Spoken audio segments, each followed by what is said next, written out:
and then you blew it. That is the most absurd statement of the year. Nice. Nice. Oh, baby. I'm in my zone, I'm feeling it.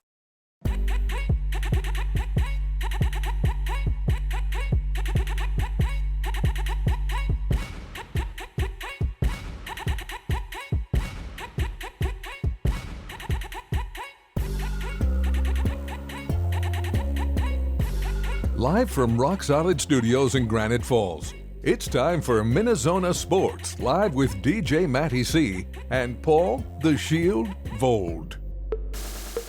And this is MinneZona Sports Live. We are back. Yes, folks, we are back. Episode 56, all right? 56. I can't believe it's 56 episodes. But without further ado, I'm your host, DJ Matty C., a.k.a. Matt Kelly, a.k.a. Kelly, a.k.a. Matty C., etc., etc., etc. And all the, well, zoners, FYI, Shield is out tonight. He had to be called into work, unfortunately. But we do have a fill-in co-host, and he is a zoner as well. We welcome to MinneZona Sports Live for the first time on air, on Facebook Live, we welcome my good friend, Matt Metzler. Mets, welcome to the show. It's good to be here. Glad to finally be a part of it. But, we're going to talk some good sports, hopefully get in some Packer talk eventually. Well, we'll see where you'll get your fill, but that's not going to be the main topic of conversation, because what the main topic of conversation is going to be is what you're wearing right now with the Minnesota Wild. And we're going to be giving out updates as well with the game going on versus the Golden Knights. And right now it's 1-1, but we'll keep you informed because we're talking about it right now for some Tater Tot. Oh, man, that's hot. Hot take.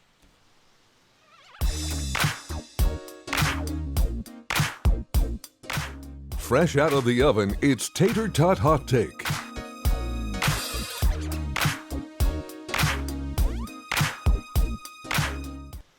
All right, Mets. So, like I said, we're starting with the Wild.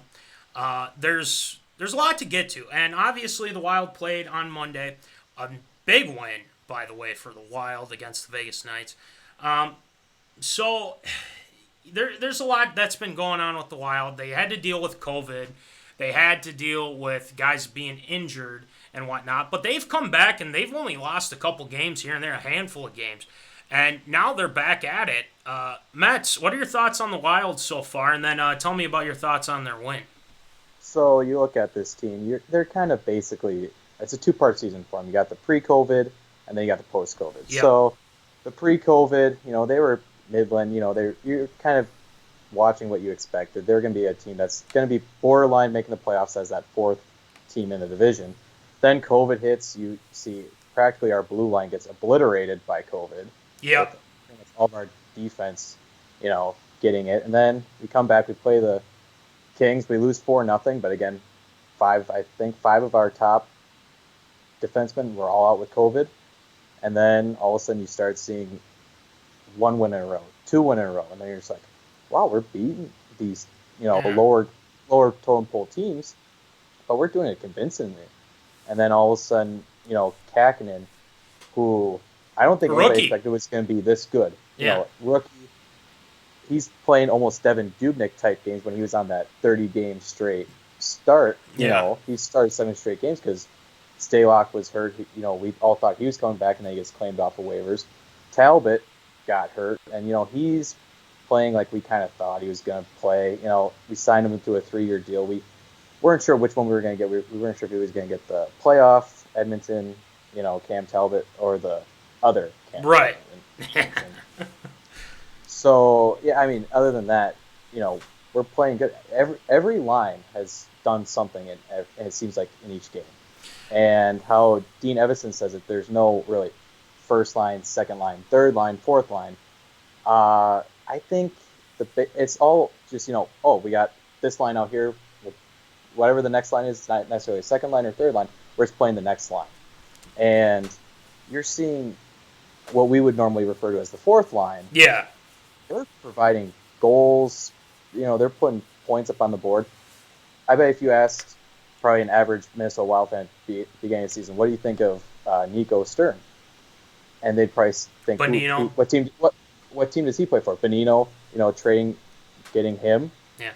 Ian Cole. You're just, yeah. That was one thing that surprised me was getting Ian Cole 3 games into a new season, making that trade.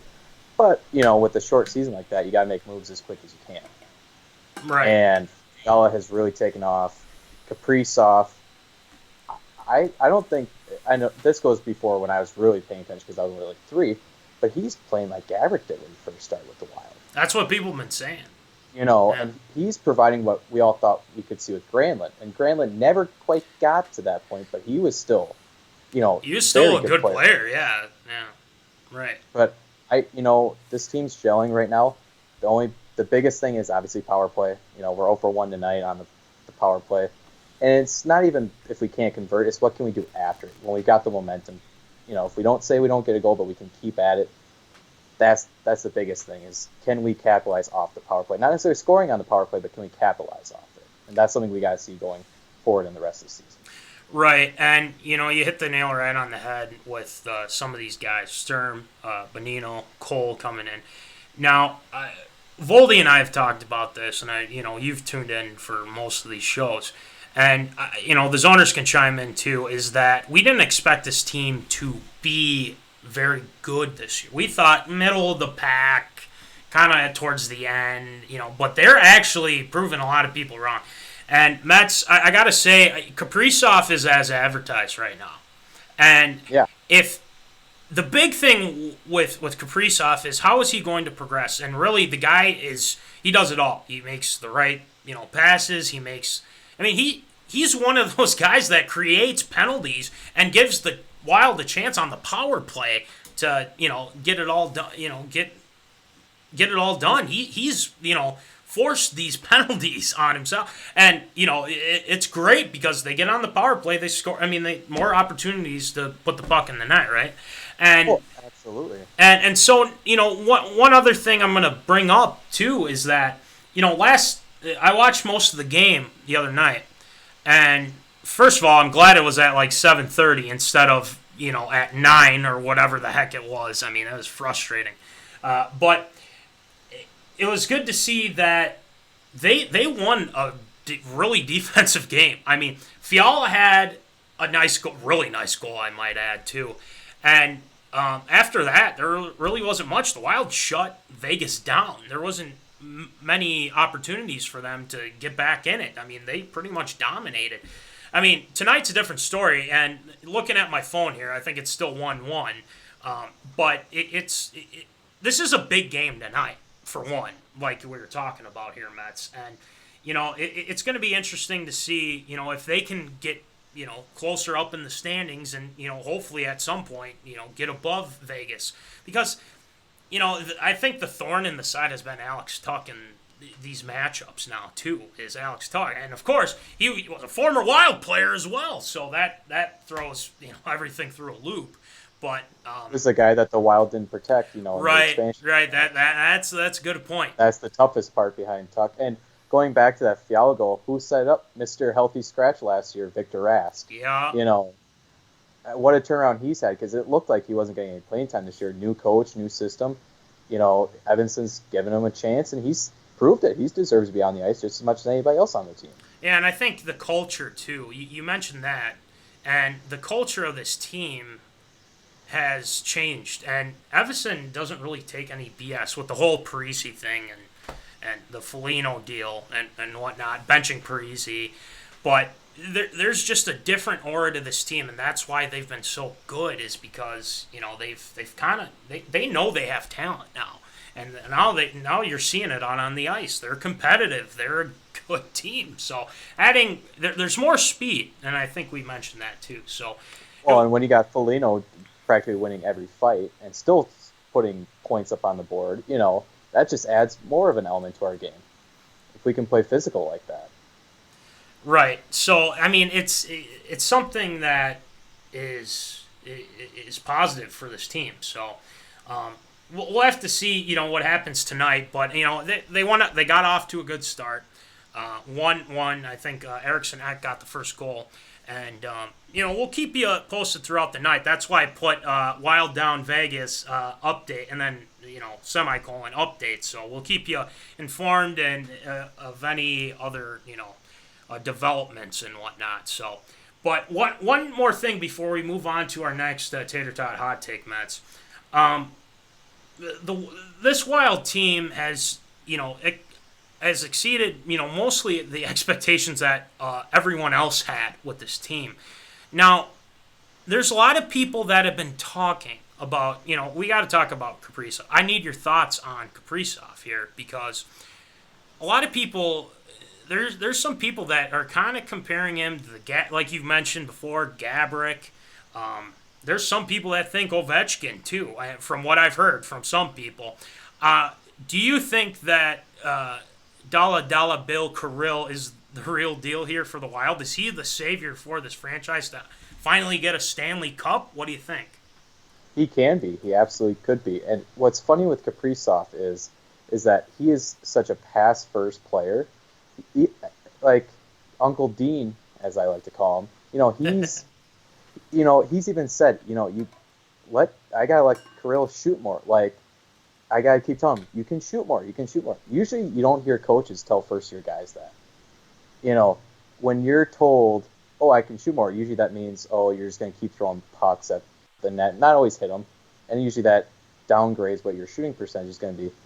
But Kirill is still passing the puck. Like, you can't see a better example of that than that between the legs between the Coyotes defender right to Bukestad for a wide open goal. I mean, that's probably one of the best goals I've seen with the Wild this year.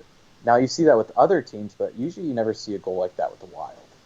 Yeah. Just fancy, passing. It seems like it's almost a lot of dirty goals for the Wild, or like with Ellis, coming in 2-on-1, getting a quick shot off. But I mean, there's just something about this team. They just seem a little bit quicker with Kaprizov out on the ice. He's not the biggest guy either. He's about Spurgeon size. I think. He's an undersized defender or defenseman. And he's taken a lot of licks too. Like, he's been getting a little extra hits just to kind of by the other team just to knock him down a little bit. Mm-hmm. And he bounces right back up. I mean, you said earlier he got hurt a little bit and he came right back. Yeah. And I can see the comparison to Ovechkin because they're both Russian. But I mean, I don't think the Wild have had a guy that like this before. I really don't, because Gaborik was more an offensive scorer, sniper. He wasn't a passer. Granlund, another kind of sniper, but I feel like Kaprizov can be a sniper, but he's a guy that can easily get you the puck, and he doesn't. I don't think he even cares if he's the one that scores. He is out there just having fun, and you can just see the smile on his face. Yeah, and this is something that a lot of people they look at this team and say, well, they're not going to amount to much. Well, actually, they are amounting to much, and not only that, Kaprizov's been helping immensely and making an impact. Now, like you said, I think he's got to shoot more as well. I actually agree with the Uncle Dean sentiment there, Mets. But it's Kaprizov's going to be fine, and I think Guerin is going to add more pieces to this team. If that means having to trade Parise, if that means having to trade Suter, I mean that's something that might happen. So we all have to be aware of that. We'll have to see what happens, but we'll keep the Zoners updated on the Wild and whatnot. So we will we'll make sure that we get you some game updates throughout the show here. So anyway, from now this is a little different. I know this is awkward because Mets, you are a Packer fan, as we have so mentioned here on MinneZona Sports Live. We'll get to that in a second, but we got to talk about the Vikings. There's been some moves that have happened for the Minnesota Vikings, and I understand, Mets, that whatever move they make, hopefully it's not for the betterment of the team. Hopefully it just bombs, things like that. But anyway, just kind of unbiased opinion. That's all I need, Mets, an unbiased opinion on this. But anyway, the Vikings have released Dan Bailey. They save actually a good good sum of money. I mean, it's about $1 million, but they have to eat up.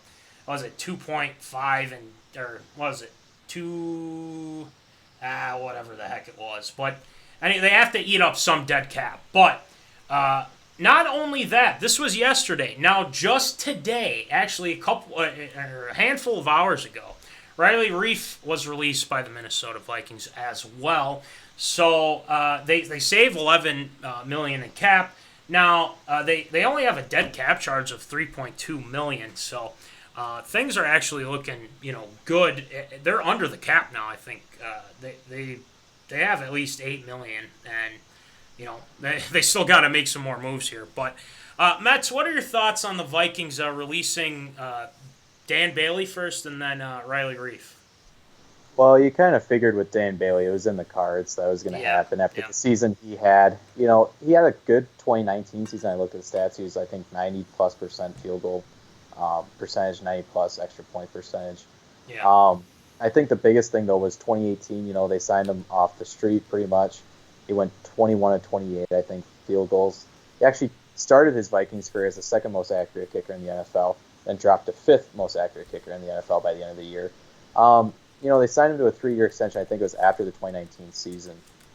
And, you can make up that money with another kicker that can probably pay half that price. With Reiff, it's a little more interesting because from what I've been hearing, is that, he had arguably one of his best years this last year. He played well at left tackle. You got to save money. I mean, just like with any other team, you got to save money and you got to cut some base somewhere. And sometimes it's not always great that it's your starting left tackle. Yeah. But he even said after last year, this is the last year I'm taking a pay cut. If you're going to keep me around, I'm going to get my money that I want. Right. And, he's going to find homes other places. And you're going to find other teams that have to cut guys too. Now, you're going to save $8 million by cutting Reiff. Where are you going to find a starting left tackle that you can implement right away for that money? Or are you going to move the offensive line around again? And that's going to be another issue. If you do stay in-house, who are you going to slide over to left tackle? I mean, Brian O'Neill, right tackle, left tackle, it's a little bit of difference, but I think it could be easier than going from guard to tackle. It'll be interesting to see, but it's only first couple days free agency, so a lot can happen, as we've seen in the past. A lot can happen, and I think, from my perspective, you look at this team, and obviously there's cap situations here, and you got to make some cuts that you don't want to make. We just talked about Kyle Rudolph, more on that, by the way, during the show here. But Bailey, that was coming. And the reason why that was coming is if you didn't see the Tampa Bay game and you thought he was going to stay on this team, even after that game, I mean, that could have been him gone after that. But for the Vikings to actually hold on to him till the end of the season made sense because this team wasn't going to make the playoffs because they didn't have the defense, for one, obviously. But not only that, there's also a curse of kickers. And Mets, you know this as well. I mean, the Vikings, somehow kickers, it can be really good. Then all of a sudden there's this decline that happens at some point. I guess, Gary Anderson was a different, situation. He was really good, and then he missed one, of course, just one in the 1998 Conference Championship game against the Falcons, but we won't get into that tonight. But well, and I also think, too, it's not just the Vikings. It's the NFC North. Like, Crosby's that's consistent at times. Look at the Bears with Double Doink, with Parkey. But he's gone. Yeah. It seems like it's an NFC North kind of kicker spiel, not just Vikings anymore. Yeah, I mean, I guess with Green Bay, it's a little bit different, though, because, Green Bay, you've had Crosby, and, when he's come through on mostly. I mean, there's that 1 year where everyone thought it was just bad. But, yeah, NFC North maybe in general, too. But that one we all saw coming. So I think that's set in stone there. But the last one I want to bring up, Riley Reiff, okay? Riley Reiff had a really good season this past year, and I give him a lot of credit in what Rick Dennison has done with the Vikings offensive line. But with the cap hit that the Vikings were going to take, and I'm going to take a look at this again. I mean, the cap number, he would have ate up at least $14 million.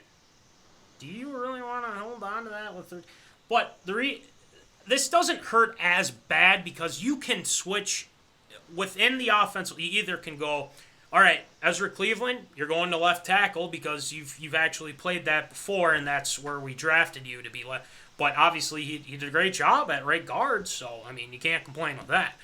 But also, you got to think of maybe even you take O'Neal and you switch him over to the left and then you draft somebody on the right, or you just go into free agency thinking, okay, here's what we're going to have. This is what's going to happen. So you got to put that into perspective too. There's going to be shuffling. I mean, with this release of Riley Reiff, I mean, it's going to shake things up. And this one, I guess I wasn't sure what they were going to do with Riley Reiff because he did have a really good season. Yes, I have ripped him on multiple occasions, but at the same time, he had a really good season this past season. And I thought, if there was any way for the Vikings to rework his deal, but he wasn't going to do it because the Vikings wanted to do it before this past season as well. So, but it doesn't surprise me, like you said, Mets, and they need to create some money because they gotta get some guys that they desperately need on defense, some veteran presence, I should say, and they got to address the offensive line. And as the Curve Doctor said on multiple occasions, a line, as well as myself, that's what they got to look at here coming in the draft. So no, it doesn't surprise me, and we'll see what happens going forward. But I mean, you look at it too. You don't necessarily want your left tackle making more than your start running back. Well, right. That was that's a good point. At $14 million, he's probably making more than what Cook is with that extension. Right. But yeah, I mean, same thing with Barr too. He's got a hefty. Well, Barr's the next thing. Are they gonna? Is he? It doesn't seem like he wants to take a restructure or anything like that. So you have to throw that into perspective too. So especially because he's Zimmer's guy. There seems like there's a more personal relationship with Barr and Zimmer because Barr was Zimmer's first pick as a head coach. It's true. It just seems like you don't hear Zimmer really complain about Barr because he's always like, oh, Barr's my guy. Barr's always been my guy. Yeah. It's kind of his, yeah. And there's a reason why he wanted to come back instead of signing with the Jets. So there's that being thrown into it as well. But with Barr, he was injured, and there's really not much you can do. But we'll see what happens. And again, with there's going to be more moves that are going to be made, and I'm sure in Green Bay territory as well, there'll be more moves, as we'll get to that here soon. But I think to sum it all up, Mets, it doesn't surprise us. We'll see what happens with these next couple days because free agency is coming up, and it is a perfect segue to get into the North Remembers. Mets, I think you've experienced a couple of the North Remembers segments, right, or no? Yes. Oh, you have? Okay, good. So we're going to do the North Remembers, but we have to stick with Minnesota. And we're going to talk about some of the biggest busts that the free agency busts that the Vikings had, but also the past free agency successes that the Vikings, they've had some very good success in free agency too. So let's get it going with the North Remembers.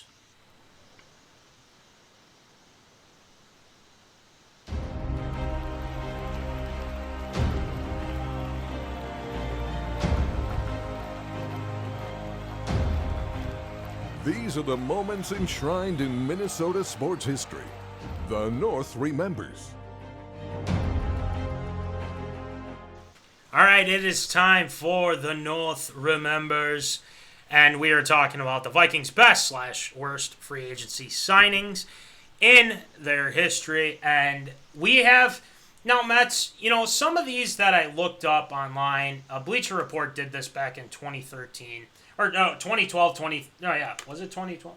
Okay, I guess 2012, 2013, in that time frame. But there's been a lot of successes, but there's been a lot of head scratchers for the Vikings as well, which, again, I think that happens with every team too. But, I think we need to start off with the worst. I'm going to go through the list. And, Mets, you actually mentioned a couple of guys that aren't even on this list. So why don't I go through some of these, and the zoners chime in as well in the comment section on some players that you think were busts for the Vikings in free agency. And this is just free agency now. It's not like from the draft or trades and things like that. Just free agency, okay? So we're going to stick with that. But zoners, please chime in. We want to hear from you. So we'll go from there. All right, so Mets, starting with our first bust for the Minnesota Vikings. There's been a lot. Do you remember Corin Robinson? Does that ring a bell? Of course I remember him. Yeah, of course you remember. So he used to be a 2001 first-round pick, okay? He used to be a 2001 first-round pick. He had actually a pretty good career year in 2002. He had 78 receptions, over 1,000 yards, 5 touchdowns. And the Vikings signed him, but he just, as a receiver, he didn't do anything. He was only the kicker. He was only like a good kick returner. That was about it. And the Vikings signed him to a 3-year contract extension, $12.7 million. Expectations came with the deal. And he was involved in a high-speed chase near training camp. He was clocked at over 100 miles per hour and found alcohol on his breath. And so less than 2 weeks after the incident, the Vikings cut him. So, Mets, what do you think about that one? Well, being from Mankato, where training camp used to be, I remember hearing that on the news, and it was hilarious. He was doing over 100 miles an hour over by St. Peter, where if you're from this area, if you're doing 100 miles an hour on some of the roads around here... It's not good. No. And if I remember correctly, I think he went to the Packers after that. I think at one point he spent time with... Yeah, he did. I do remember that. Yeah. Spent some of his time with the Packers, and I'm thinking, what are they doing? Right. He had more success on that high-speed chase than he did in his career with the Vikings. Yeah. I'm not surprised that he was added to the list because, again, he really didn't do anything. Well, he was really more didn't. known for his, obviously off-field training camp issues than he was for his time with the Vikings, and that's an indicator right there of a bust. Yeah, and he was more of just kind of the kick returner guy that maybe will have an explosive play. It's almost like, and again, I don't want to compare him to Cordero or anything, but Cordero didn't have the off the field issue, but Cordero wasn't a good wide receiver, and Corin Robinson, after that one good year that he had, it just didn't really amount to anything besides that. So it's this doesn't surprise me, and for all the zoners that don't know who Corin Robinson is, look him up for one. And I thought he was good back in the day, Mets. I thought this guy was good. This one I have an issue with. This one I have a big issue with, but you probably not so much, Mets. Bleacher Report has Brett Favre as a bust for the Vikings. Now, let's remember that they brought him in only for just one season, technically. That's what the plan, because honestly, Brett kept changing his mind, things like that, whatever. But he led them to an NFC Championship game in 2009, but obviously we're not going to get into that. We're not going to get into that tonight. But it did... They look at the 2 years. I don't look at this as a bust, okay? This isn't a bust. And the Vikings did what they could to bring him back because unfinished business, and whatnot. And it didn't amount to anything because Brett kept getting hurt, things like that. So I don't agree with this one. I think it should be on, the top 10 best. So, but Mets, I got to ask you on this one. What do you think of the Favre on the bust list for the Vikings? I don't like it on there either, which may sound surprising for me. Wow. But, and that's, again, I'm not going to go into it because it still hurts me. through that whole period, I didn't even call him by name. I just said number 4. So, Yeah. I think the biggest issue was how much drama he caused that second year, because it seemed like it was a match made in heaven, that in 09, and then he retired again. Okay, Vikings could possibly move on. We'll see what happens. All of a sudden, well, actually, no, I think I want to come back and play again. Well, and then, with Favre, he's always had that gunslinger mentality. You're gonna either win with Favre or you're gonna lose because of Favre. Oh, that's true. Yeah. And I think they took that more into account than what they did with the 09 season, even though a lot of people said that was his greatest season. Statistically, at least, that it backs up as that was his greatest statistical season was 09. I think just the headache of that off season after the NFC Championship game, and probably just the over expectations, I think just may have caused him to be put on that bust list. Well, when you have a bounty out on you in a 2009 NFC Championship game, and especially the way that Brett was broken after that game, I mean, there wasn't much left, of what he could do. Mainly. And you know whose idea that was? That was actually Sharper's, especially because of that NFC Championship game, because they both played with each other in Green Bay. Right. And Sharper saw in a playoff game that, the other team was getting to Favre a little bit, doing a little extra hitting. So he mentioned that, and look what happened. Well, here's another thing, too. Darren Sharper's in jail for rape, so there's that, too. Piece of crap, Darren Sharper. But I think also with that is that clearly you can't just say, oh, they're not the only team to have a bounty gate and all that fun stuff. But if if you keep getting going after guys, and it's clearly that these refs were missing calls left and right in that game.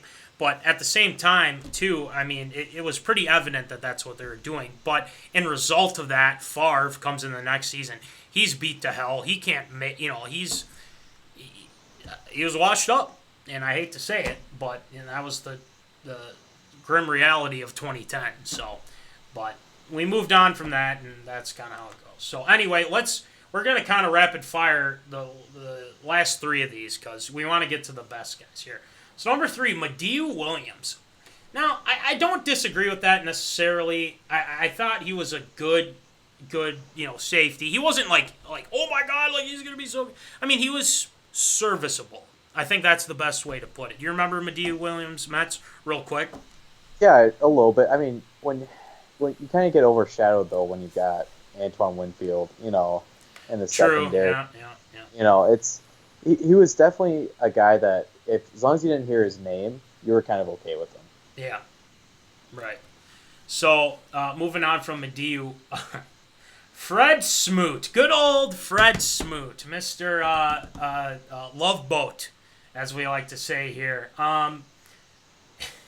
He had a Pro Bowl season. The Vikings gave him $34 million over 6 years. Now 6 years, that's a lot of time. $10.5 million bonus in 2005. I mean, he's 25 years old, Pro Bowl season, and it's crazy. With they had Winfield and Smoot, and you're like, we're gonna shut teams down. Well, his off the field behavior kind of put his career in jeopardy, and it was an embarrassing situation to the Vikings, and it just didn't go well. So Mets. Yeah, I think we can both agree this was a huge bust for the Vikings. But can you blame them, though? Wasn't Fred Smoot the one that tried to Lambeau leap? Yeah. You're right. He had a couple good games, but that was about it. And he embarrassed. I mean, the off-the-field behavior, he was terrible. So Fred Smoot doesn't surprise me. Apparently, Bernard Berrien, which surprises me because Brett Favre had a good rapport with him. And even T-Jack also had a good rapport with him as well. But after the whole Favre thing, he just kind of fizzled out because they didn't have anybody else. But this one doesn't surprise me as much. But it's just kind of put things into perspective. But I would rearrange this list. That's for sure. So yeah, I would too. I don't think number one should be Bernard Berrien. So, but if the Zoners have any other people that they want to, bring up too, hit us up. So there's that. All right, let's get to our best signings. So we won't go through all of them, but we're gonna highlight some key ones, and then Mets. Actually, you know what, Mets? I forgot. We need to get to your busts as well. What were your 2 busts that you told me before the show? Before we move on to the best, hit us. I was surprised that Donovan McNabb, during his swan song of the season, wasn't on there, and then the debacle of Josh Freeman, where he was signed, I believe, on the Friday, and then was told, "Oh, you're starting Monday Night Football against the Giants. Good luck," And that made so many headlines. I just remember it's just like, really, that's the quick turnaround they're going with Josh Freeman, and that was after he had a couple of good, decent seasons with Tampa Bay. But those are 2 of the biggest ones. And then also I just thought of one too was when the Vikings tried to bring in Jake Long. Now he was a really good offensive lineman at Michigan. Of course he was there when they collapsed with the Rams, Appalachians. Dolphins, he was a quality offensive lineman. I just think the Vikings might have gotten him too late because they tried.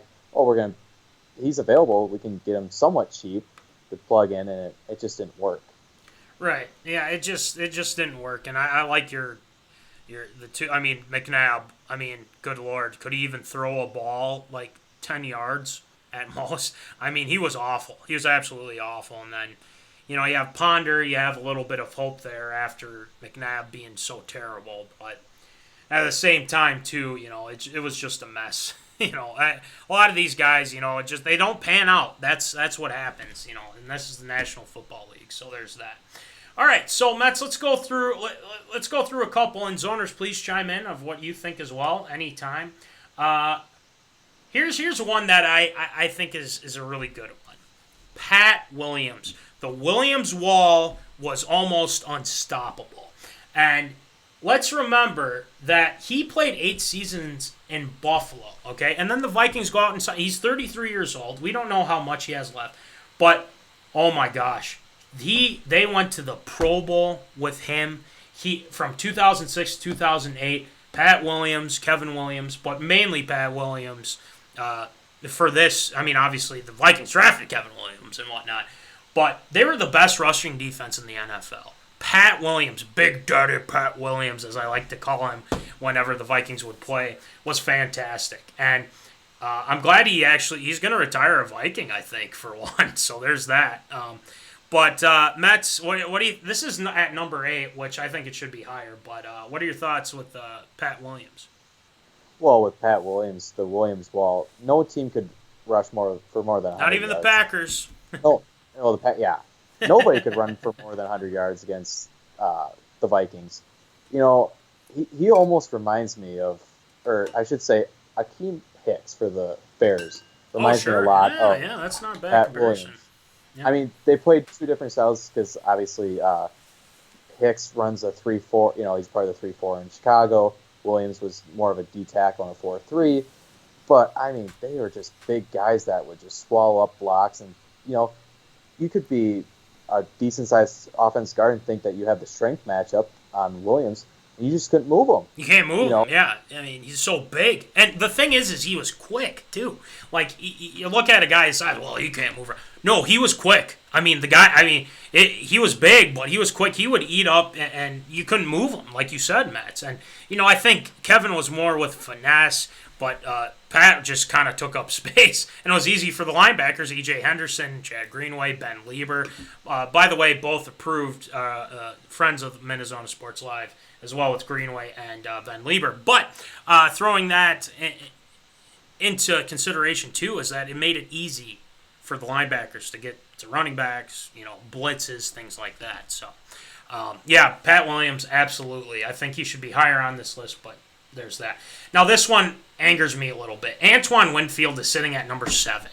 How can you even say that? And he's probably one of the best free agent signings for the Vikings ever. The best tackling corner I've ever seen. And I'm telling you that right now because Antoine Winfield, senior, by the way, was one heck of. He was a playmaker corner. He was an outstanding tackler, and he should be at least top 3. I think he should be the top 1 on this list. So Mets, Antoine Winfield. What do you think? I mean, he was a guy that you could somewhat throw on. Like, he wasn't always the best coverage guy, but you weren't going to break a tackle. Nope. He was going to have it down. And the fact that he was undersized, everybody's looking at this 5'9" guy. What can he do against my 6'2" wide receiver? And all of a sudden, guy catches the ball, Winfield's got him down already. It was just something you couldn't break tackles against him. Guys didn't have a lot of rack yards. Yeah. Against Winfield. What's great is you see a little bit of that in his son, which unfortunately I saw a little bit of it during the season. Playing the Buccaneers, my Packers playing the Buccaneers, but yeah, Winfield is very underrated. Was a very underrated player. I think he only made 2 Pro Bowls. He was not looked at as a top cornerback because he wasn't known as a coverage corner. Right. He's a playmaker, like his son. I mean, like his son too. I mean, he's a playmaker. So. But I mean, yeah, I agree, Mets. I think he deserves a lot of credit for their success, and in that 2009 game he was great too. Or in the NFC Championship. And I should say in 2009 in general, he was fantastic. But the Vikings got a really good one in Winfield, and he was a great corner for us for a long time, too. So props out to him. But we're going to speed through a couple of these, but I want to get to one key one here. Number 6, Ryan Longwell, Mets, right? Your old friend, Ryan Longwell. That doesn't surprise us too much because he was great. Not only in Green Bay, but also Minnesota as well. So there's that. Number 5. Consistency. Yeah, consistency. And that's and Kerf Doctor would say too, he wishes Ryan Longwell was still playing so the Vikings could sign him. So there's that as well. Number 5, Randall Cunningham. And I think this is a big one too, obviously the 1999 season. He was playing with Philadelphia, and then he retired, and then he came out of retirement and played, and he was fantastic. And they went 15-1, number 1 offense. Obviously, it didn't lead them to a Super Bowl, but if he played longer, the ranking would be much higher for him. So there's that. Steve Hutchinson, left guard, absolutely 100%, all-pro. Went to the Pro Bowl a couple times for the Vikings. Steve Hutch, yeah, he was good, and he came from Seattle, and he was a beast. And with AP, wouldn't hurt blocking for AP, that's for sure. Mick Tingelhoff, another, they signed him as a rookie and whatnot, and he played 17 seasons, and he was fantastic. And he was a member of all the Super Bowl teams as well. Number 2, Chris Carter, of course. I mean, you can't disagree with that fact as well. Chris Carter was fantastic and All-Famer as well. Obviously, he had his issues with the Philadelphia Eagles, comes to Minnesota, and he just absolutely was fantastic. 1,000 receptions, 1,238, just 12,000 yards, over 12,000 yards, 110 touchdowns. The guy was 8 straight Pro Bowls. Beast. And then with Moss, even better, right?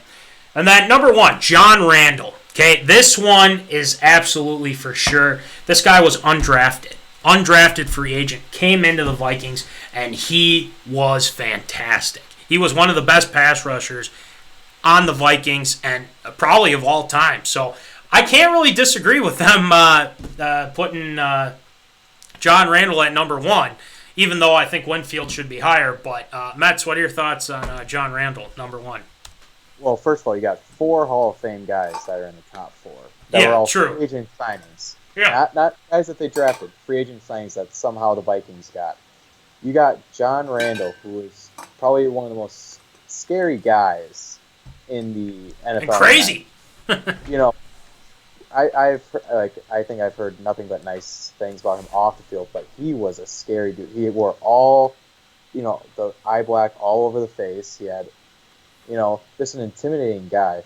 Undersized. I think like you said, undrafted. I think it was at Texas A&M Corpus Christi. So every team whiffed on him. Yeah. And everybody thought, oh, he's an undersized lineman. I mean, him and Reggie White were both scary guys, and they were both in the same division. You know, he had, I think it was 130 sacks in his career. Yeah. And well-deserved Hall of Famer. I think him and Jason Peters are probably the two greatest undrafted free agent signings of all time. I can't disagree with you on that. He was fantastic. I mean, he finished his career in Seattle, but really didn't do too much. Obviously, he was a huge impact on the Vikings. He was a great leader. At times, people thought the guy was legitimately crazy, for one, as well as looking up his... I mean, the guy was smart. I mean, he knew how to get under the other team's skin as well as their offensive line. So there's that as well. But anyway, that'll do it for the North Remembers for all of the best and worst signings the Vikings have had in free agency, because free agency is coming up here next week. So we're actually going to kind of dip our toes in that a little bit for Absurd or Approved. Voldy was kind enough to leave us a couple stories, because we have a couple stories that he wanted us to share with the zoners as well. And not only that, we have some other fun ones too. So let's get it going with Absurd or Approved.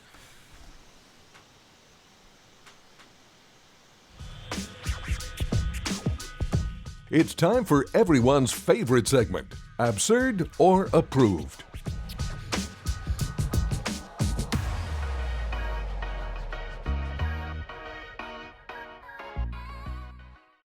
All right, let's get it going with Absurd or Approved. So I can't say Voldy to this because I'm running the show here tonight. So let's do Absurd or Approved, and we're starting. I'm going to rattle them off for us, please.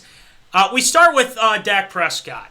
He signs the big, it's a monster deal nonetheless. 4 years, $160 million contract, and he's getting $126 million guaranteed. Whew, that's a lot of money. His signing bonus is $66 million, the highest in NFL history, with a record $75 million due in year one, according to Shefty. Okay, Matt? And the first 3 years, $42 million per year. I mean, Dak is doing just fine, and they finally worked out a deal. And I think there's a lot of happy Cowboys fans out there. So, with that being said, Matt, is it absurd or approved Dak's contract going into the season? I think it's approved. At least this year, you look at what his tag would have been if they would have tagged him. It would have probably been about $37 million. Yeah. So he's, Cowboys are only losing $3 million this year based on, with the tag. I think he was owed it after, playing on a franchise tag and having his ankle broken. Yeah. Yeah. I think, Jerry was just trying to dig in, trying to figure out a way not to pay him. So... And then he finally did. They were saying that with this contract, I saw that he'll make more in this contract than Romo did in his entire career with the Cowboys. Yeah. I think it's deserved. It's going to be interesting to see. The Cowboys have a lot of money in just probably 2 or 3 players. DeMarcus Lawrence is making double figures. Yeah. And millions. Amari Cooper is making $10+ million. Now Dak's making... $40 million a year, and then you got Zeke, who's making, I think, $15 million a year. It's going to be interesting. Where else are they going to spend money? I mean, they've got a decent offensive line, but they're getting older. They're not the same offensive line it was when Zeke first came in. They do have some other weapons. I know CeeDee Lamb's going to be coming into his second year. He played well as a rookie for the Cowboys. I mean, he had that amazing catch against the Vikings, falling backwards. But their biggest question mark is going to be their defense, secondary. And I still got love for Mike McCarthy. He brought my team to Super Bowl as a head coach. So I hope he does well. But I think that having Dak under that contract is going to help him in the short term, maybe, but not necessarily in the long term. Because with Wentz out of Philadelphia, Prescott's the best quarterback in the NFC East. Yeah, and I don't necessarily disagree with the move, because I think that was their only move. And I know they talked about this whole Russell Wilson thing, but it's like you're going to have to move mountains in order to make that happen. But honestly, to be honest, I think it's got my stamp of approval as well, Mets. And the reason why is, he's not. A lot of people like to rip on Dak, but why? Why do you need to rip on Dak? He hasn't done anything wrong to anybody. He's like, well, you can't do this, this, and this. Now, he is a good quarterback, okay? But is he to the level of, oh my gosh, Mahomes, Rodgers, guys like Breeze, guys like that, elite quarterbacks, and Michael Irvin going on and saying with Stephen A., I think it was, you said, oh, he's up to Tom Brady's level or something like that. It's like, no, he's not. First of all, has he won a I think he's won one playoff game, if I'm not mistaken, right, Dak? Or he's lost one playoff game. I don't know. He's 1-2 because his rookie year, he lost to the Packers. Yep. They beat the Seahawks That's right. Yep. And they lost to the Rams. They lost to the Rams. That's right. And the biggest thing is that's what the QB market is right now. Is that price. That price, yeah. And not bad for a 4th-round draft pick either. No, it isn't bad. It isn't bad at all, to be honest with you. But I mean, this is the move they had to make. And it's, if you lose Dak, who are you going to have? You're going to have Andy Dalton? You're not going to have Andy Dalton be your starting quarterback. Don't be foolish. And then, if you had to work out a deal trying to get Watson, I mean, I just think that it would be a lot of hoops to jump through, basically. And I don't think that would be the case. So, yeah, I think it's both got our stamp of approval, and, hopefully Dak does well. And really, I do like Dak. And there's a lot of people that rip on him, but I actually don't mind him. I don't like the Cowboys in general, but Dak, I don't mind. He's been the one constant thing for the Cowboys, except for last year. Right, except for last year. I just there's a lot to be factored into it as well. So there's that as well. Looks like we have Zoner chiming in here. Davis, thanks for tuning in, Davis. Good to see you. Considering he was injured with a significant injury, is very high risk, in my opinion. They can't protect him, with taking virtually 25% of their overall cap space this season. Right, and like you said, Mets, and I think Davis brings up a good point here too, is that a lot of people need to understand that you need to have a solid O-line. Not saying the Cowboys' O-line is terrible by any means, but it looks like they've made some moves they've restructured deals with Tyron Smith, Lyle Collins, just recently actually, to try and kind of give that number, get some breathing room and whatnot. Now, do I think Dak's going to lead the Cowboys to a Super Bowl? No, because Jerry Jones doesn't know how to run a team. He can only run a mediocre team at this point. The reason why he has all the Super Bowls is because, well, thanks, this team kind of took care of that for you with all those picks that you had. So there's that as well.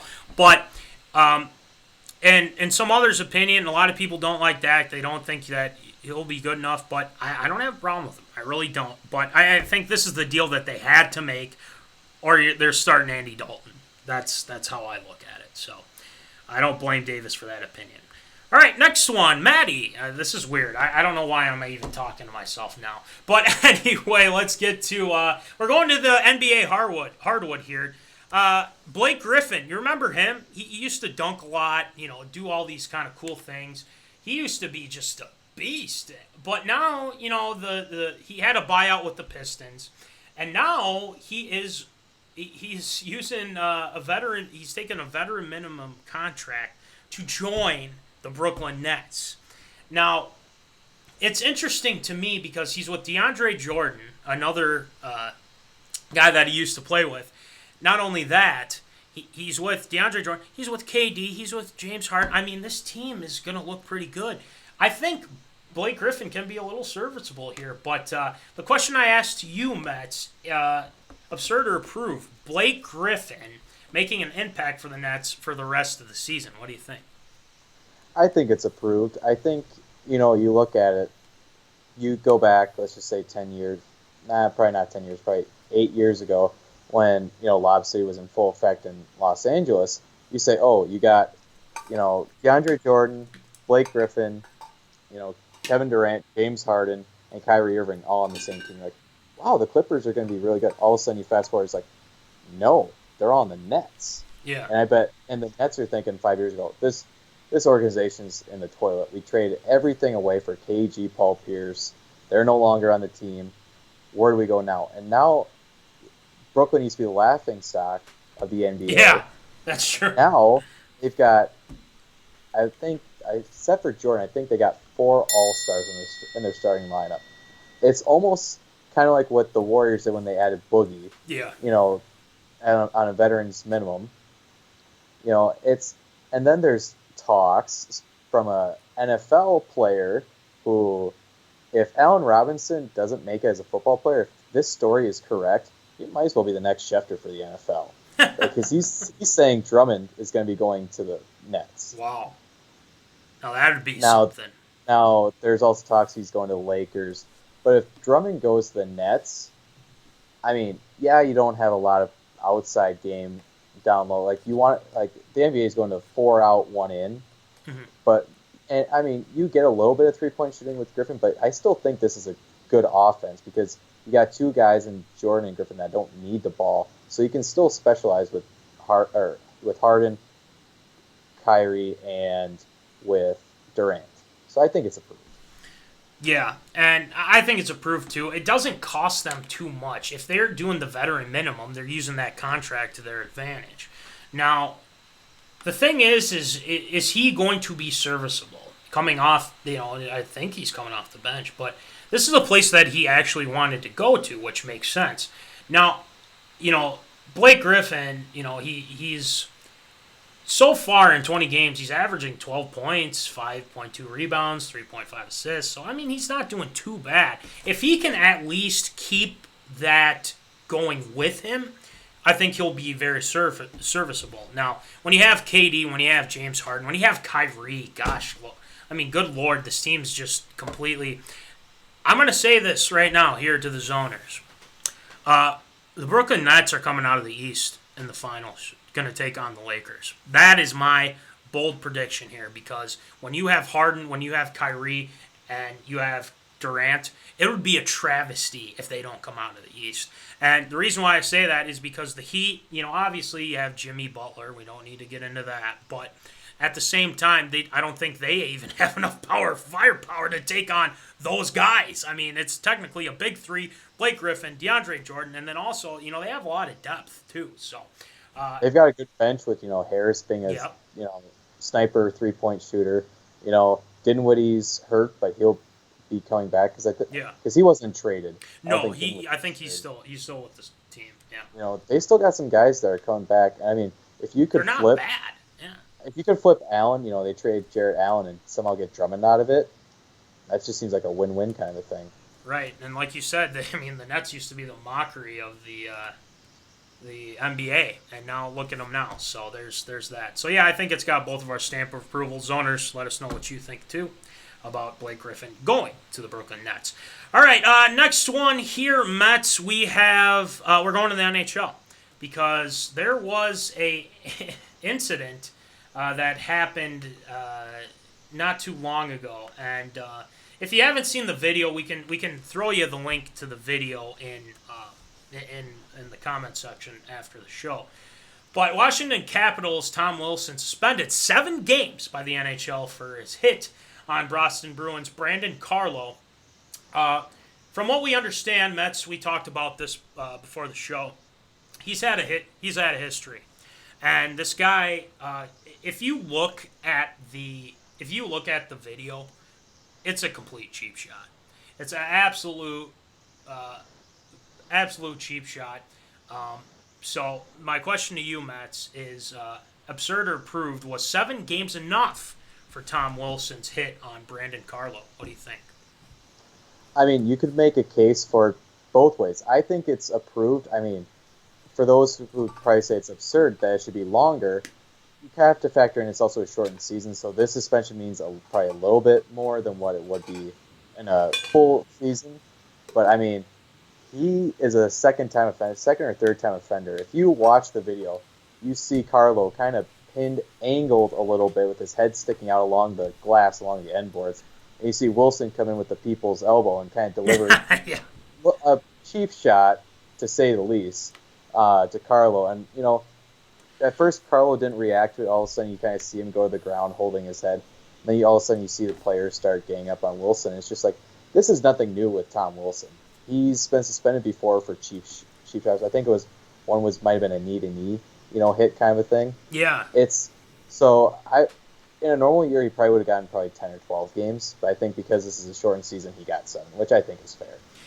Yeah, and 7 games in the NHL, that's a good chunk. And, I look at it the same way, Matt. I think it's got my stamp of approval as well. I look at Wilson. It seems like Wilson's this type of guy that likes to do cheap shots and things like that. And a lot of people don't like him. But you got to kind of have a guy with attitude, too. But if you're going for that, the guy doesn't even see it coming. And you absolutely aim for the head. And I'm not talking Avengers Infinity War here, zoners, by the way. But this was an absolute cheap shot. You just can't go in and then coming in with your elbow and your shoulder and just nailing him into the boards, especially when there's a lot of concussion protocol. And I think the NHL did the right thing here and said, no, you can't do this. And if he keeps, the thing is, Matt, if he keeps doing it, then he shouldn't play, right? He shouldn't play at all. They should they should suspend him indefinitely. And he's slowly becoming the Vontaze Perfect of the NFL. There you go. That's a very good comparison. Like he could. There we go. It's official. He is the Vontaze Perfect of the NFL or NHL, I should say. But there's that also. But speaking of the NHL, Mets, before we move on, we have a score update for the Minnesota Wild. Wild scored on the power play, Mets, and guess who got the goal? Kaprizov. You got it. Dollar Bill Kirill with the goal. Wild are up 2-1, 18:42 left in the third period. So the Wild are winning right now by, and also who scored the goal? Kirill, the real deal. Kirill, the thrill. We love it. So, but anyway, yeah, Mets, I think the length for Wilson is good. Stamp of approval all around. And we'll just kind of, go from there. So. All right, moving on. Now, this is the moment that Mets has been waiting for all night. We're actually going to talk about the Green Bay Packers in this story. Now, the reason why we're going to talk about this because I want to hear Mets' thoughts on this, and I'm giving you an opportunity to talk about your Green Bay Packers on MinneZona Sports Live. So. Obviously, if you haven't heard the news, and I'm sure a lot of people have heard the news with this, is that the Green Bay Packers they chose not to franchise tag Aaron Jones, which, doesn't really surprise too many people. But a source told Adam Schefter that Green Bay is still attempting to re-sign Jones before he gets to free agency. So there's that as well with Adam Schefter impression as well. But here's kind of how it's been going. Here's kind of the details before I get your opinion here, Matt. The tag would have cost the Packers $8 million, okay? They're currently about $10.6 million over their projected salary cap, and they got to make roster moves, restructure deals, things like that. So there's a lot to be said about this, Mets, but absurd or approved, the Pack not putting the franchise tag on Aaron Jones. The floor is yours, sir. It's approved. We knew it as a Packers fan. You knew they weren't going to tag him.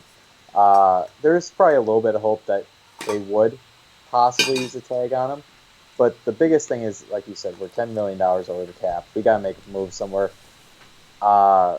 One surprising move, be aware of, Matt, is that Preston Smith might be one of the cap casualties. Yep, I heard that too. It's unfortunate, and there's talks maybe they could talk Rodgers into eating some of his contract. They were able to do some of that with Bakhtiari. They switched, I think, from a signing or from like a guaranteed to a signing bonus. Yeah. As a restructure. With Jones, the tag was $8 million. The Packers were offering him $9 million, from what I heard on their last contract offer. He's definitely a guy that's worth probably $11-12 million a year. Not necessarily top running back money, but he's never been a lead back in his career. True. He's drafted 5th round in a very now known as a very heavy running back class, because it was the 2017 running back class with obviously Christian McCaffrey, Dalvin Cook, Alvin Kamara, list goes on. Jamal Williams was also part of that draft. They were actually picked back-to-back. Jamal was 4th round. Aaron Jones was 5th round. Now, the issue with Jones is because he's never been a lead back, do you want to pay him that lead back? Right. You saw 2018, he suspended, I think it was 2 games for PEDs. Yeah. And Mike McCarthy slowly brought him in. He was averaging, I think, 5 yards a carry. But he wasn't feature back. McCarthy was using Williams more. So then 2019 comes around and Jones just breaks out. I mean, over 20 total touchdowns, a snub for the Pro Bowl. He was not elected to the Pro Bowl or voted for the Pro Bowl. Right. Surprised a lot of people. He was more the feature back, and then this year comes around. We saw how the NFL is just a copycat league. LaFleur saw Shanahan's 3-headed monster, and he's like, well, we might as well try that. So the Packers draft A.J. Dillon, out of the 2nd round, kind of different style back. But the writing was on the wall that either we're going to get rid of Jamal or we're going to get rid of Jones. And there's a chance we could get rid of both of them. And wow, interesting. And the thing that was so unique about Jones is he's actually one of the top run catchers. He can catch the ball in the backfield. You can split him out in the slot. You can move Jones all around. But one thing that has saved him is he hasn't gotten all the carries like a lead back with like a Christian McCaffrey, Dalvin Cook. So it'll be interesting to see. As a Packers fan, obviously I want him back. Am I 100% sure he's coming back? No. He said he wants to come back. Jamal Williams has said he wants to come back. They both want to come back, and they both want to be together. But if there's a surprise landing spot, it would probably be Miami. I think Miami might have the favorites right now because they've got the cap space. They don't really have a lead back right now. You could say Jacksonville. Well, Jacksonville's got James Robinson, who I'm going to have to make sure I keep in my mind for fantasy next year. But yeah, it's tough because Jones is a proven running back. He's a fan favorite. It'd be tough to see him go. So you don't know you really have no clue if they're going to re-sign it. I mean, it's kind of up in the air right now, Mets. I mean, I think you're getting concerned. What they'll do. Well, and the thing is, too, we've got other holes we got to fill, too. We need to re-sign Lindsley. I'm okay. I'd rather have Jones over Lindsley because we can slide Jenkins into center. Yeah. He played well. Yeah. Jenkins is good. The biggest thing, though, is also we got to sign Tater to another extension. His contract's up after next year. We got to find a new cornerback to match Jair, who's going to get paid soon, too, because Kevin King is not cutting it. And I've been saying that probably the last 2 years. Yeah. He's the Medea Williams, you could say, to Antoine Winfield. I know a couple of different positions, but there's just a lot of work that needs to be done with our financial situation. Yeah, there's a lot of work that needs to be done. And, I mean, honestly, it's got my stamp of approval just because, I think he wants a deal. And that's the big thing that they need to hammer out. Now, they don't have a lot of cap space. And they need to start making moves here because, I mean, time's running out. And when time runs out and you lose, there could be a possibility that they lose both those guys. And I could see Miami being a place for him to go to, which I'd be fine with if he's out of the division and whatnot. And he can take those sunglasses and take it to Miami instead of wearing it in Green Bay and cold weather, stuff like that. But anyway, getting back to this. Sun still shines, though, in winter. Just remember that. That's a good point, too. Especially with an outdoor stadium. The sun still true, and also, and especially with a glass roof, too. So there's that. But anyway, I think it's got my stamp of approval. I think they do want to sign him back, but if it's for a big price tag, I don't know if they're going to bite. And the thing is you guys, the Packers were on the doorstep of going to the Super Bowl. And, I mean, you got to let go of some guys that you don't want to let go of. And, if it's Kevin King, it's probably going to be Kevin King. So that can't happen fast enough. Yeah, like you've been saying too. So I don't disagree with you on that front, Matt. So I mean, it'll be interesting to see what happens, but it's got my stamp of approval. If they get him signed, that'll be fine for them and whatnot. But if they don't get him signed, well, you're not going to have too many tears from DJ Matty C here. So that's just me. But I mean, for Mets, we'll see what happens. But when you have 12 and under center, there's not too much to worry about offensively. Defensively, there might be some interesting moves. Like you said, Preston Smith. We'll see what happens with that. So it doesn't really surprise me. So stamp of approval from you, Mets. Stamp of approval from me. We'll go from there. So, all right, to end things off for ARA Mets, the NHL is back on ESPN. They signed a 7-year deal to have NHL games on ESPN. Big news out of today, and it's gonna be pretty great because I do remember those early days when they had the NHL on ESPN, and it was great. You get to see more Barry Melrose.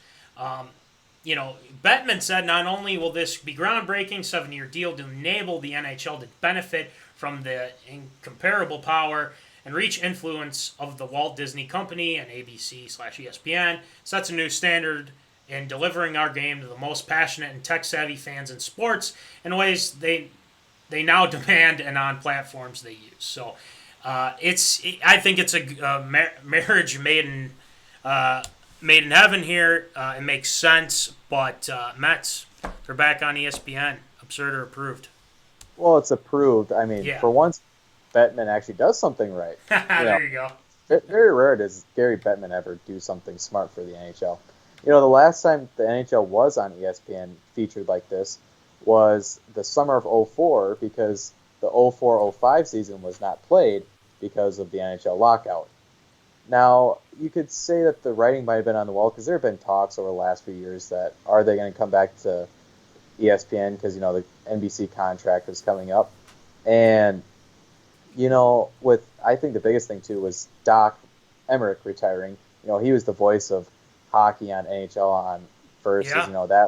That was a big TV loss. And one name that has been brought up about who's going to do play-by-play was the main guy that did it last time, Gary Thorne, who is the current Orioles play-by-play announcer for MESN out in Maryland. And he's had some great moments. I don't know if you've ever listened to some of his calls. Oh, yeah, I have. They are great. Plenty. He actually, I don't know if he still does it anymore, but he would occasionally come and do the state hockey tournament play-by-play. Oh, I do remember that. Yep, you're right. So it'll be interesting to see who they choose as their booth announcer. I know Steve Levy, he's done ESPN games. He's before. done that, yeah. He was actually calling the game where Brunette scored the game-winning goal against the Avs. Oh, sure. Yeah. When we ended Waz's career. Yeah. What a run that was. Yeah. For Waz's career. And also what a run for the Wild that year. So I think it's a good thing because now you get a different audience. It's about time ESPN cares a little more about hockey. They've quietly swept NHL under the rug with not really broadcasting anything, and then or not having anything at all. I mean, and then they do have something that's on ESPN Plus where you have to pay for it. So I see it as a win-win. A lot of some ESPN personalities have said that hockey isn't a popular sport in the United States, not a top four, but you look at the region they're in, it's a lot of college hockey, and they've got a lot of professional teams. There's still a decent market for the NHL. That's why guys are still making millions of dollars. So as long as it prevents another lockout, I'm fine with it. Yeah, as long as it does that too, and obviously it's got my stamp of approval as well. It makes sense. You have it on ESPN. It's been since 2004.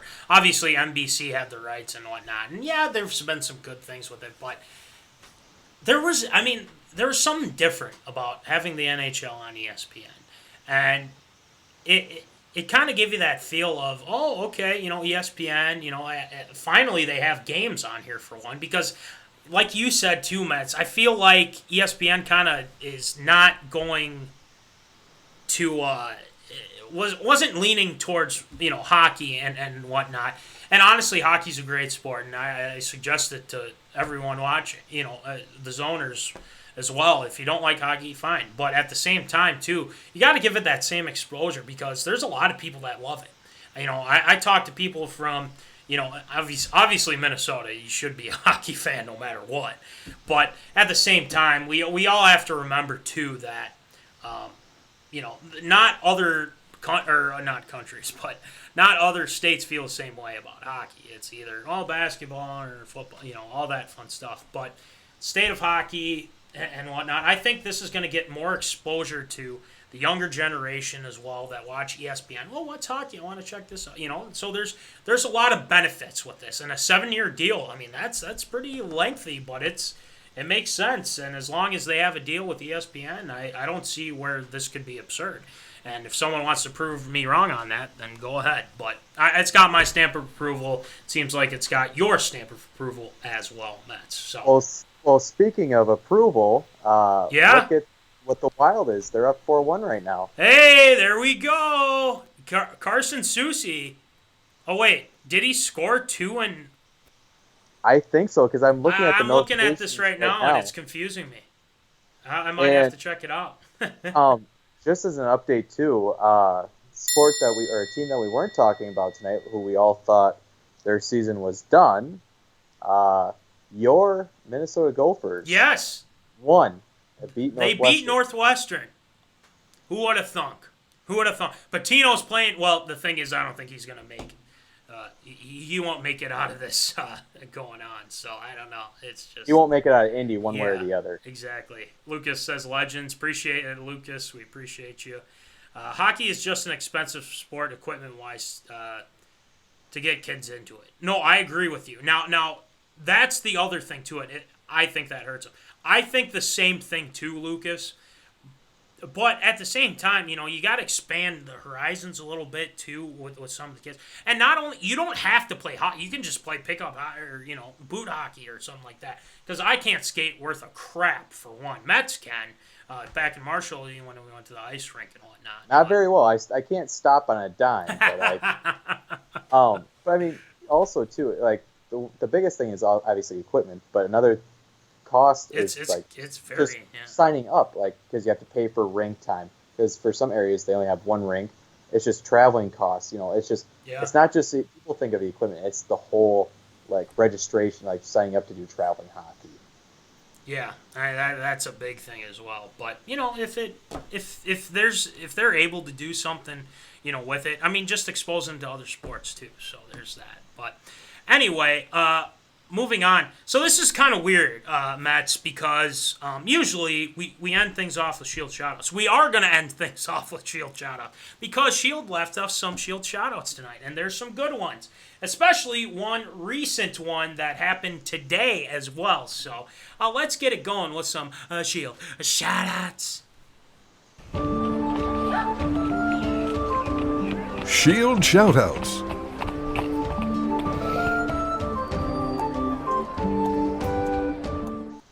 Mets, before we get into Shield Shoutouts, what do you think of the Voldy as a knight in shining armor on a horse and that intro to the segment? What do you think of that? It seems fitting, because it does seem like at times with some of the topics that he's saving the show, but no, it's great. Because I know how big of a fan you guys are with the medieval classics and stuff like that. So. Well, sure. I think the Kerf Doctor actually came up with the idea for this, and it works out perfectly. And Shield Shoutouts is a very special time here on MinneZona Sports Live. So let's get it going with some Shield Shoutouts.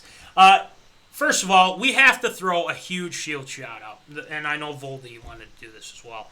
Huge Shield Shoutout to none other than an official friend of MinneZona Sports Live, none other than the one, the only, Kyle Rudolph. Yes, claps all around. Kyle Rudolph. If you go to our Instagram page, we had a video of me giving a story of how, I actually said hi to Kyle Rudolph like last year or something like that. Me and my Papa Callahan as well. And we tagged Kyle, just, whatever. And then this morning I wake up, Mets, and I find out, oh my gosh, Kyle Rudolph commented on our video and liked our video as well. So hopefully we can get Kyle Rudolph on. So a big Shield shout out to him. I know he's a Viking, Mets, but that's pretty cool, right? Well, I mean, technically he's not a Viking anymore, but yeah, I mean, I commented last week, just one of the nicest guys you could be around. Obviously, I haven't know him on a personal or ever met him, but just the stories of just all the charity work he does. You have to be special off the field to constantly be your team's nominee for Walter Payton Man of the Year. Right. So, Kyle, if you're watching the show, which I hope you are, we'd love to have you on. Go through the journey. Don't go to Green Bay, for one. Don't go to Chicago. Don't go to Detroit. Well, if it's Detroit, that's fine. I don't care. But anyway, big Shield shout out to Kyle Rudolph for doing that. And our next one, Jackie Bradley Jr., Shield says, formerly of the Boston Red Sox, signing with the Milwaukee Brewers this past week, 2018 ALCS MVP, World Series champ, Gold Glove winner, 2016 All-Star. Well, first of all, sorry, Shield, that you lost another Red Sox. It's been tough for Voldy as a Red Sox fan, so I'm sure this was that kind of was a gut punch to Voldy when he saw that. But that's free agency for you, right, Mets? Oh, and Jackie Bradley Jr. was a quality outfielder. His hitting kind of went down last couple of years, but he's still a decent outfielder, so that's why I kept him in the lineup. Starting center fielder. So it'll be interesting to see what he does with the Brewers. Because Lorenzo Cain is still there, right? Like, as far as I know, he hasn't signed. So it'll be interesting to see where they put him. Because, with NL not continuing the universal DH. So, it should be a decent fit. I wonder if they might just put him at left field or put Cain in a different spot. Yeah. So that's one thing to look into is if you're a fan of the Brewers, is to see what they're going to do with their outfield. True, very true. Especially with the cheater still there as well. Yeah, that's a good point. All right, well, we end things of Shield shoutouts on kind of a somber note here. Rest in peace to Walter Gretzky, father of the great Wayne Gretzky. Passed away this past week from complications from Parkinson's. Not only an instrumental piece of the Gretzky family, but also with youth hockey all across Canada. So prayers out to the Gretzky family losing Walter Gretzky. But, it's tough, especially with Parkinson's. I mean, that happens to so many Americans, not only Americans, but all people around the world, too. It's tough. It's absolutely tough. But, Shield shout out, obviously. Hoping the best for the Gretzky family, and, that's just how it is. So, anyway, that'll end Shield shout outs. By the way, Mets, thank you for coming on tonight. By the way, absolutely. I mean, it's a little different from being in the comment section than, being out here, which you can actually give your thoughts and whatnot. So it works out perfectly. It almost brought me back to the days, or it did bring me back to the days when I would help sub for the radio show for the Sports Zone, the old Sports Zone, while Voldy was helping out the old baseball team. That's right. Yeah, Voldy had other duties to get to, but, I had to find somebody. It was either you or Coom. And, whatever Coom's up to, that's another thing as well. So, we appreciate you coming on. But we're not done yet because we got to tell you about some things, too. We've been talking a lot about, these sweatshirts, which are $40, $5 shipping, by the way. And shirts, $20, $5 shipping. And also, Mets, I believe, don't you have one of these? I do. For $3. I gotta get it on my car, and it's gonna get on my car when it goes into the shop, so everybody in the shop can see it. So there you go. The more exposure, the better. So these are $3. This is I know this is kind of, again, it's still high quality. It's just being kind of weird. But this is only $2. This is $3. The window decals as well. And not only that, we have $2 for these bad boys, 2.